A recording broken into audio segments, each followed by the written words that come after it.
Good morning to all of you. मैं self Bhushan sir from western Patna Bihar. मैं उम्मीद करता हूँ कि आप लोग बिल्कुल अच्छे होंगे, स्वस्थ होंगे, तंदुरुस्त होंगे। मैं आप लोगों के बीच आज ये बायोलॉजी के पार्ट 1 लेकर हैं, जो कि ये टॉपिक है हम लोग को कंकाल तंत्र, जो कि ये बहुत इंपॉर्टेंट है।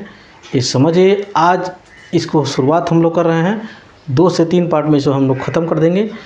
जो कि ये इतना ना जड़ से इसे ख़त्म कर दूँगा मैं कि समझिए आज के बाद से भारत के किसी भी एग्ज़ाम में आप बैठिए, इससे बाहर ऑब्जेक्टिव या सब्जेक्टिव नहीं आने वाला है। ठीक है, तो मेरे वीडियो में शुरू से अंत तक बने रहिएगा। पहले हम लोग जानेंगे एक कंकाल तंत्र के बारे में, जिसे कंकाल यानी सीधे कहे हम लोग हड्डी।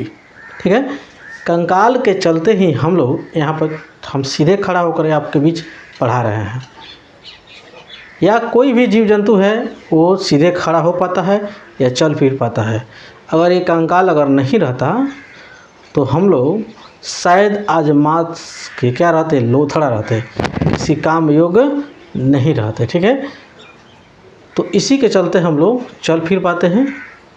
ठीक है, एक जगह से दूसरी जगह तक हम लोग जा पाते हैं। ठीक है, तो इसके 2 प्रकार होते हैं। कंकाल को 2 प्रकार होते हैं। एक होता है बाह्य कंकाल, दूसरा का होता है आंतरिक कंकाल। तो सबसे पहले हम लोग जाने बाह्य कंकाल के बारे में। किसके बारे में? बाह्य कंकाल के बारे में। बाह्य कंकाल उसको कहते हैं जो कि जिस जीव के शरीर के बाहर जो कंकाल होती है ना, उसको क्या बोलते हैं? बाह्य कंकाल बोलते हैं। जैसे आप लोग केकड़ा देखे होंगे, बिच्छू देखे होंगे, डोका डोकी देखे होंगे, सीप देखे होंगे, शंख देखे होंगे। ठीक है, या चींटा चींटी देखे होंगे। ये जितने भी मैंने जीव का नाम बताया हूँ, इसमें सब कहीं ना कहीं बाह्य कंकाल होता है। ठीक है, जो कि ये एक बाह्य कंकाल जो होता है काफ़ी कठोर होता है और इन सब जीवों को एक सुरक्षा प्रदान करता है। ठीक है, और इसमें बाह्य कंकाल की आवश्यकता क्यों पड़ गया?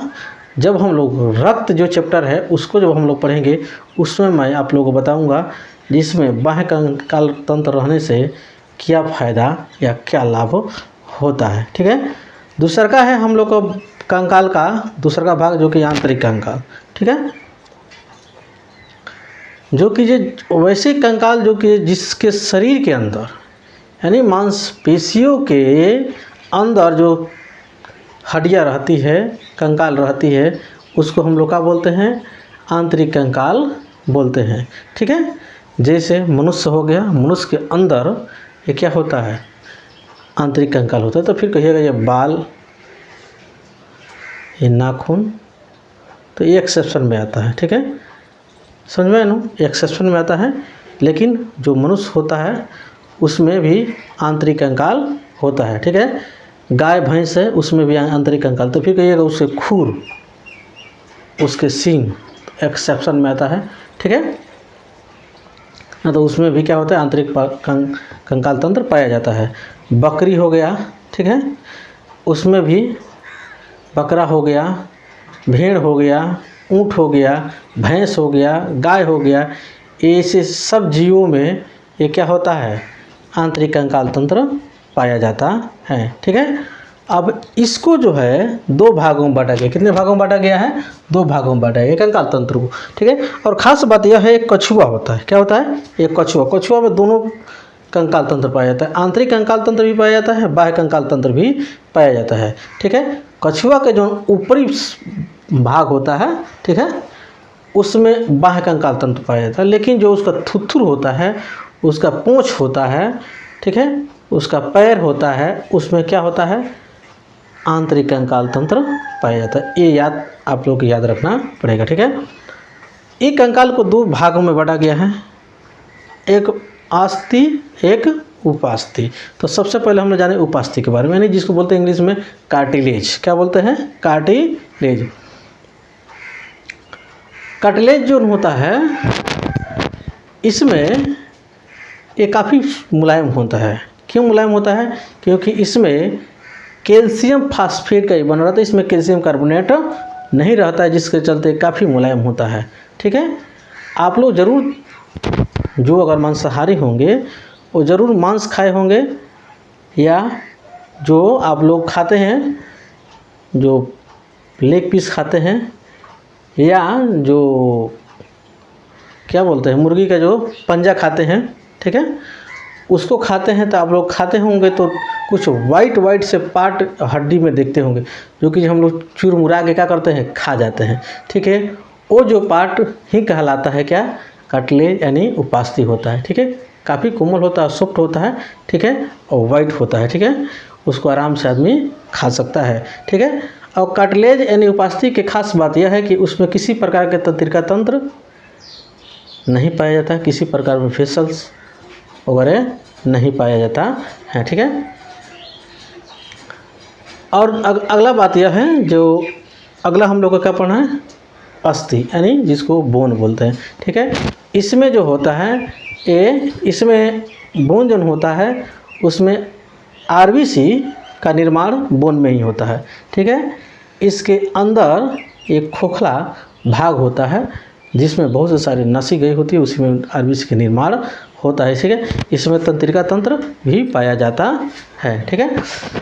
अगला बात यह है, जो बोन जो होता है यानी जिसको हड्डी जिसको हम लोग अस्थि बोलते हैं, वो जो अस्थि जो होता है वो क्या चीज़ का बना होता है, उसमें कैल्शियम फास्फेट भी रहता है और कैल्शियम कार्बोनेट भी रहता है, जिसके चलते ये काफ़ी कठोर होता है, ठीक है। बड़े बड़े जानवरों के अगर बोन से किसी को मार दिया जाए तो कपार पड़ सकता है, ठीक है। तो ये काफ़ी मजबूत होता है, क्यों किसके चलते, क्योंकि इसके साथ में कैल्शियम फास्फेट के साथ में कैल्शियम कार्बोनेट भी जुड़े हुए, जिसके चलते क्या रहता है, वो काफ़ी मजबूत रहता है, ठीक है। अगला देखिए, थोड़ा सा इसको हम लोग एक बार समराइज कर लेते हैं, ठीक है। इससे समराइज करने से पहले आप लोग से मैं काइंडली रिक्वेस्ट करना चाहूँगा कि यदि आप मेरे चैनल पर नए हैं तो सबसे पहले मेरे चैनल को सब्सक्राइब कर लीजिए, बेल आइकन को प्रेस कर लीजिए, ताकि आज के बाद आने वाले जो भी वीडियो सबसे पहले आपके पास पहुँचे। और इस कंटेंट को तैयार करने में बहुत ज़्यादा समय लगता है, बहुत मेहनत करना पड़ता है, तो थोड़ा सा गुरुदक्षिणा के रूप में आप पूरे भारत में जो भी जिस ग्रुप से आप जुड़े हुए हैं, चाहे इंस्टाग्राम, फेसबुक, व्हाट्सएप जो भी चलाते हैं, ठीक है, उससे आप शेयर कीजिए, अपने दोस्तों रिश्तेदारों के बीच भी शेयर कीजिए, ताकि उन तक पहुंचे और इस तरह के वीडियो उनको प्राप्त हो सके। और ख़ास बात यह है, इस चैनल का जो भी हम लोग सीरीज़ लेकर चलते हैं वो कंप्लीट रूप से समाप्त कर सकते हैं। यदि आपको विश्वास नहीं है तो जाकर मेरे इस चैनल पर देखिए, जो कि जब मैंने मॉडर्न हिस्ट्री, मेडिवल हिस्ट्री और एंशिएंट हिस्ट्री के लगभग 150 पार्ट में वीडियो मैं डाल चुका हूँ। बहुत से सारे फिजिक्स, केमिस्ट्री और मैथ, ठीक है, बायोलॉजी का भी वीडियो पढ़ा हो, लगभग मैं 200 के पास में वीडियो पढ़ा हुआ है, जो कि जो भारत के हर एक प्रतियोगी परीक्षाओं के दृष्टिकोण से मस्ट इम्पोर्टेंट है। साथ ही साथ किसी भी बोर्ड के बच्चा इसको पढ़ सकता है, जो कि सब्जेक्टिव और ऑब्जेक्टिव दोनों के दृष्टिकोण से मस्ट इम्पोर्टेंट है। इसीलिए मैं चाहता तो मैं आप लोगों के बीच लेक्चर के माध्यम से मैं बोल सकता था, लेकिन आप लोग मैं तो PDF प्रोवाइड अभी नहीं कर सकते, कि उतना हमारे पहुँच तक मेरी बात नहीं है, क्योंकि हमारा टीम अभी काम कर रही है। आने वाले समय में हम लोग PDF की भी व्यवस्था करते जाएंगे। तब तक फ़िलहाल में आप इसे लिख सकते हैं, ठीक है। इसीलिए हम लोग इस पर क्या करते हैं, बोर्ड पर लिख देते हैं, ठीक है। देखिए, अभी हम लोग जाना है जो कंकाल हमें क्या करता है, सीधा रखता है, ठीक है। हमने बताया है पहले ही कि अगर कंकाल अगर नहीं रहता तो हम सीधे हो गए आपके पास पढ़ा नहीं रहे होते, ठीक है। अतः हमें यह क्या करता है, स्थिरता प्रदान करता है, ठीक है। कंकाल के मदद से हम जो भी जीव जंतु है क्या करता है, आसानी से चल फिर पाता है, ठीक है। कंकाल के 2 प्रकार के होते हैं, हम लोग जान चुके हैं, एक बाह्य कंकाल, एक आंतरिक कंकाल, ठीक है। पहले बाह्य कंकाल के बारे में, यह शरीर के बाह्य भाग में पाया जाता है। कहाँ पाया जाता है, शरीर के बाह्य भाग में पाया जाता है। यह अत्यधिक कठोर होता है, जो कि हम लोग जान चुके हैं। यह शरीर के रक्षा प्रदान करता है, ये भी हम लोग जान चुके हैं। यह कंकाल क्या होता है, मृत कोशिका के बनी होती है। किसके बनी होती है, मृत कोशिका के बनी होते हैं। ये फैक्ट है, आप लोग को याद रखना पड़ेगा। जो ये कंकाल जो होता है ये मृत कोशिका का क्या होता है, बना होता है। कौन, बाह्य कंकाल तंत्र। इसमें कोई रक्त संचार नहीं होता है। बाह्य कंकाल तंत्र जो होता है उसमें किसी प्रकार के रक्त संचार नहीं होता है। इसके अंतर्गत क्या आता है, बाल आता है, नाखून आता है, ठीक है। अब कौन कौन से जीव में, जैसे में हम लोग जान लेंगे जो कौन कौन से जीव में बाह्य कंकाल तंत्र पाया जाता है। जैसे में देख लीजिए, केकड़ा में, तिलचट्टा में, मकड़ी में, टीडू में, घोंघा में, घोंघी में, चींटी में, चिंटा में, मधुमक्खी में, बिच्छू में, सीप में, शंख में और कीट में, ये जितने भी जीव है उसमें क्या क्या पाया जाता है? बाह्य कंकाल तंत्र पाया जाता है। और क्यों पाया जाता है बाह्य कंकाल तंत्र, मैंने पहले ही आप लोगों से बता चुका हूँ। जैसे हम लोग ब्लड पढ़ेंगे, ब्लड नाम का एक टॉपिक आएगा, उसी में हम लोग पढ़ लेंगे, ठीक है। अब देखिए, उसके बाद से हमने बताया है, ये कछुआ जो होता है, कछुआ का पीठ जो होता है उस पर बाह्य कंकाल तंत्र पाया जाता है, और उसके पैर और पूंछ, इसमें क्या पाया जाता है? ये आंतरिक कंकाल तंत्र पाए जाते हैं, जो कि हमने पहले बताया है कि कछुआ में दोनों प्रकार के कंकाल तंत्र पाए जाते हैं, बाह्य कंकाल तंत्र और आंतरिक कंकाल तंत्र, ठीक है। आंतरिक कंकाल तंत्र, देखिए आंतरिक कंकाल यह शरीर के मांसपेशियों के नीचे होता है, या शरीर के आंतरिक भागों को रक्षा प्रदान करता है, जो कि हम लोग जान चुके हैं, ठीक है। अब कहिए कैसे? देखिए जैसे सीना ही देख लीजिए, हाँ, सीना के अंदर जो भी है, फेफड़ा है, दिल है, ठीक है, जो भी पाचन तंत्र है, ठीक है, वो क्या है? आहार नाल है। आहार नाल जो भी बड़ी आंत, छोटी आंत, आमाशय, सब इसी के अंदर में है। जो भी पाचक ग्रंथियाँ है, ठीक है, वो सब पाचक रस है, वो सब क्या है? हमारे इसी के अंदर है, ठीक है। तो एक काफ़ी मजबूती के साथ में इसका रक्षा कर रहा है। नहीं कोई धीरे से आता, बम न मारता, बस इसी बात में चल जाता, ठीक है। चल जाता कि नहीं चल जाता? क्योंकि काफ़ी कोमल होता है, किसी के भी दिल, किसी का फेफड़ा काफ़ी मजबूत नहीं होता है, काफ़ी मुलायम होता है, काफ़ी वीक होता है, थोड़ा सा मारने के बाद आदमी जा सकता है, ठीक है। तो क्या करता है? रक्षा प्रदान करने के काम करता है। तो ये आप लोग को बात याद रखना, ठीक है। अगला है, जैसे किस किस जीव में पाया जाता है? मनुष्य में पाया जाता है, जो कि हम पहले बता चुके हैं, ठीक है। बकरी में, गाय में, कुत्ता में, ये सब में क्या पाया जाता है? बाह्य कंकाल तंत्र, आंतरिक कंकाल तंत्र पाया जाता है। कंकाल तंत्र अस्थि तथा उपास्थि दोनों से मिलकर बना होता है, ठीक है। कंकाल तंत्र जो होता है अस्थि से भी बना रहता है और उपास्थि से मिलकर बना रहता है, ठीक है। दोनों के दोनों, चाहे अस्थि हो तो चाहे वो उपास्थि हो, तो दोनों जिस ऊतक से बना है तो उसको बोलते हैं संयोजिक ऊतक बोलते हैं। क्या बोलते हैं? संयोजिक ऊतक के नाम से हम लोग जानते हैं, ठीक है। कंकाल के दो भाग होता है। कितने होते हैं कंकाल के? दो भाग। एक तो होता है उपास्थि, दूसरा होता है अस्थि, ठीक है। उपास्थि किसके बारे में हम लोग जानने जा रहे हैं? उपास्थि। यह मुलायम होता है। ये मुलायम होने के कारण यही है क्योंकि इसमें कैल्शियम फास्फेट केवल रहता है, इसमें कैल्शियम कार्बोनेट नहीं होता, जो कि हमने पहले आप लोगों को बता चुका हूँ, ठीक है। उपास्थि जो होता है, जिस कोशिका से बना रहता है, उस कोशिका का नाम है कॉन्ड्रियोब्लास्ट। क्या नाम है? कॉन्ड्रियोब्लास्ट नाम है।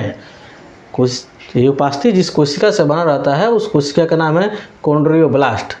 जैसे उपास्थि पाया कहाँ जाता है हमारे शरीर में? नाक जो है ना उपास्थि का बना है, कान उपास्थि का बना है, बड़े बड़े जितने भी हड्डियाँ हैं ना, यहाँ पर उपास्थि होगा। जो है ठेवना है ना, ठेवना, ये उपास्थि का बना हुआ, ठीक है। जिससे आप लोग खाते होंगे ना मुर्गा मुर्गी के पंजा, तो उसमें भी बड़े जो जहाँ पर ज्वाइंट रहता है, जो जैसे हमारा एक बड़ा हड्डी है, एक छोटी हड्डी जिससे जुड़ा है, ठीक है, ये ज्वाइंट पर क्या रहता है? उपास्थि रहता है। क्या रहता है? उपास्थि रहता है, ठीक है। अब इसी को वाइट पार्ट के होता है, जो कि आप लोग चाहे जो भी मांस खाते हैं वो उसको क्या करता है? कुड़कुड़ा कर खा जाते हैं, खाने में भी काफ़ी मज़ा आता है, ठीक है, ठीक है। अगला बात देखिए, उपास्थि का बाहरी जो लेयर होता है उसको बोलते हैं पेरिकोन्डियम। क्या बोलते हैं? उपास्थि के बाहरी एक लेयर होता है, उस लेयर का नाम है पेरिकोन्डियम, ठीक है। अब अगला हम लोग जानने जा रहे हैं किसके बारे में? अस्थि के बारे में।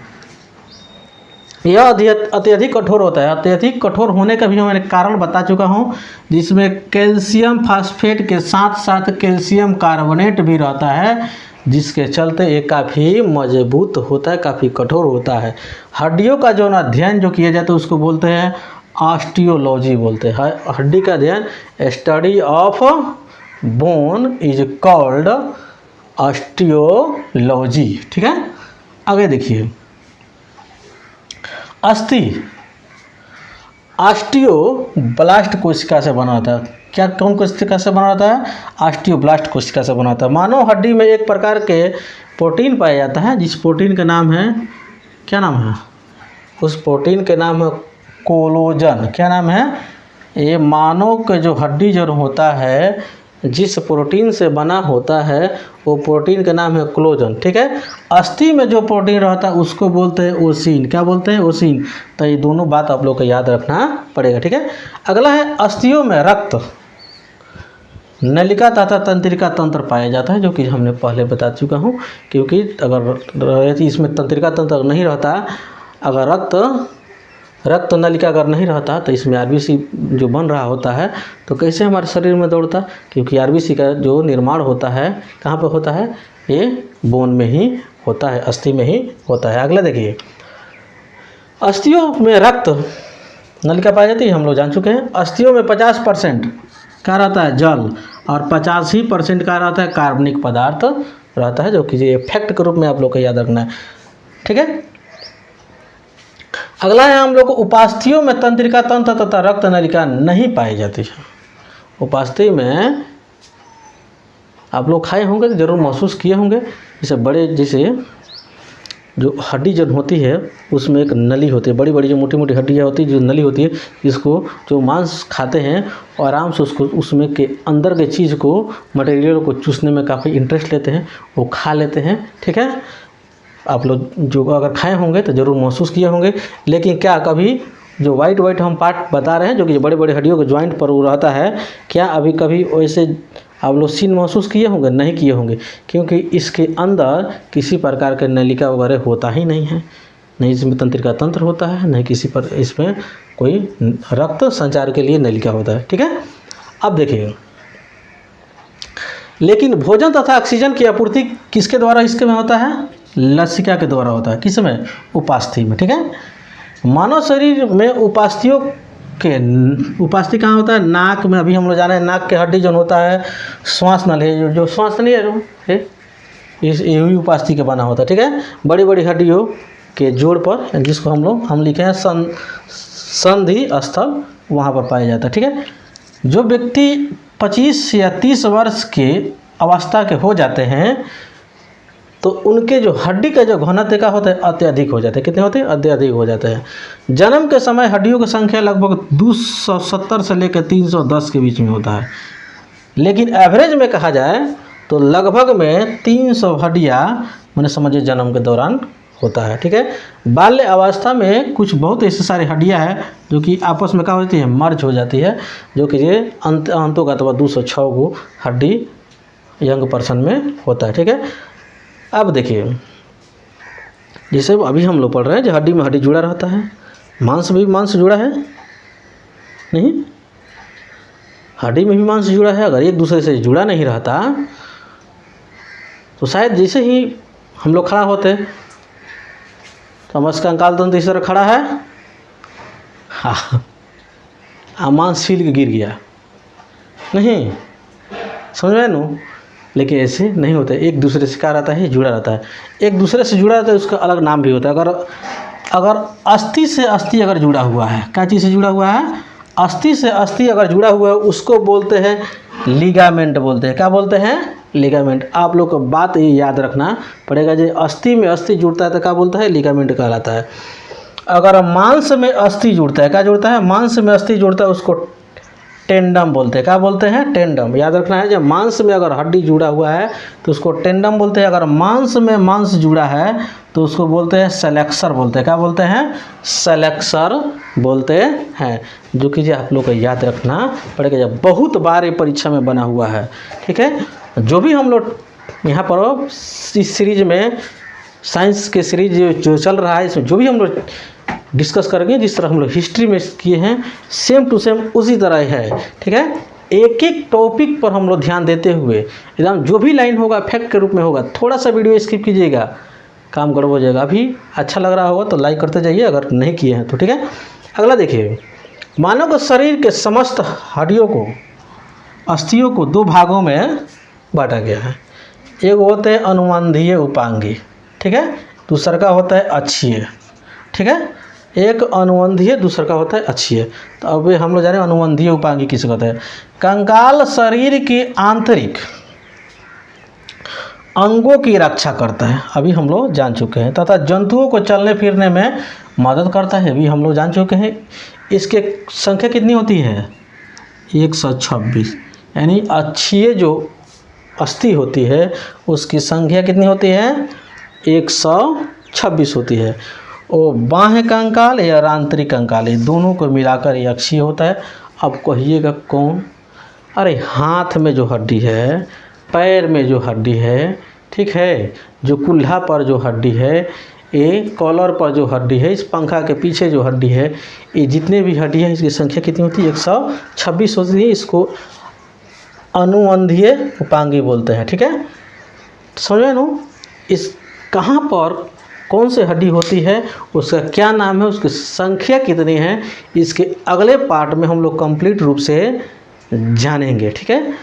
जो अभी जितना कवर हो सका उतना इस पार्ट में मैंने कवर किया हूँ, क्योंकि अगर अभी मैं इसको वीडियो को पॉज करके मैं चाहूँ तो लिख सकता हूँ, लेकिन वीडियो लंबा हो जाएगा, इसके अगले पार्ट में हम लोग डिस्कस कर लेंगे। तो यदि आपको वीडियो अगर अच्छा लगा हो, कंटेंट अगर अच्छा लगा हो, मेरे बताए हुए बात से आप सहमत है, तो अभी मेरे चैनल को सब्सक्राइब कर लीजिए, बेल आइकन को प्रेस कर लीजिए। अगर आप पढ़ने वाले हैं तो ज़रूर कर लिए होंगे, कहने की ज़रूरत नहीं है, और नहीं तो चैनल बाई चैनल घूमने वाले होंगे तो कोई बात ही नहीं, ज़िंदगी कट जाएगा घूमते घूमते, ठीक है। एक दिन अभी आप दोष दे रहे हैं चैनल वालों को, कभी अपने आप को दोष दीजिएगा कि हम पढ़ नहीं रहे थे, घूम रहे थे, ठीक है। ये कंटेंट इतना ज़रूर चैलेंज है जो कोई भी यूट्यूब के आप चैनल उठा के देखिए, जिस सीरीज़ से जिस तरह से मैं एकदम विस्तारित रूप से एक्सपेंडेड फॉर्म में मैंने बताया हूँ, एक एक चीज़ को मैं समझाया हूँ, उस तरह कहीं नहीं मिलेगा। अगर मिलेगा तो पेड बैच में मिलेगा, जो कि मैं फ्री ऑफ कॉस्ट में आप लोगों को दे रहा हूँ। तो एक गुरुदक्षिणा के रूप में आप अभी तक मेरे चैनल को सब्सक्राइब नहीं किए हैं तो काइंडली आपसे रिक्वेस्ट है सब्सक्राइब कर लीजिए, और ज़्यादा से ज़्यादा लोगों के बीच में शेयर कीजिए। और जो अगर नए आप हैं तो पहले फर्स्ट में आप मेरे जो भी प्रीवियस वीडियो पड़ा हो उसे भी जाकर देखिए, और ज़्यादा से ज़्यादा लोगों के बीच में शेयर कीजिए, और हर एक वीडियो को लाइक करते जाइए। इसके अगले पार्ट में बहुत जल्द आप लोगों के बीच लेकर आ रहा हूँ। तब तक के लिए जय हिंद, जय भारत।